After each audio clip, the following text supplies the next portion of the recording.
उस दिन पड़ोस वाली आंटी ने कहा, आज तुम मेरे साथ बैठोगे ना।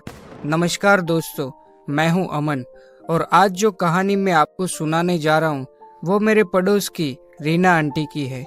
रीना आंटी उम्र लगभग 40 साल, लेकिन यकीन मानिए उनके चेहरे की चमक, उनकी मुस्कान, उनकी अदाएं आज भी किसी 25 साल की लड़की को टक्कर दे सकती थी। हमारी बिल्डिंग में उनका घर मेरे घर के ठीक सामने था।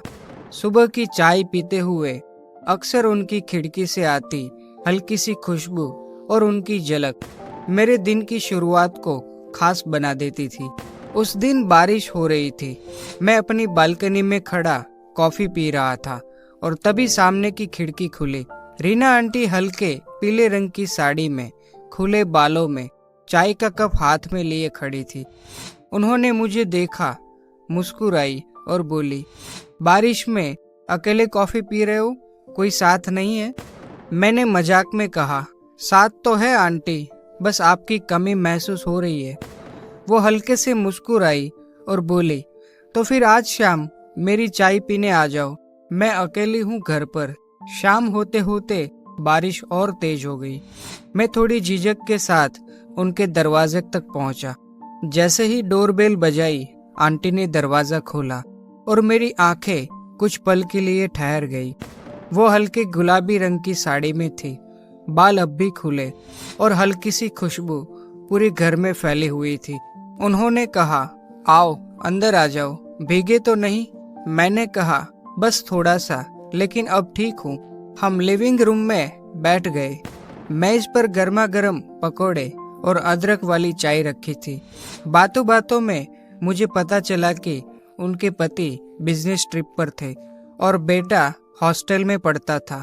चाय की घूंट लेते हुए वो मेरी तरफ देखती और फिर नजरें झुका लेती।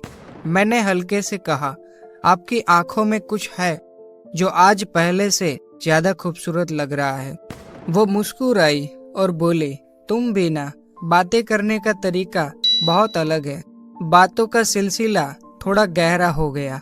उन्होंने अपने अकेलेपन के बारे में बताया।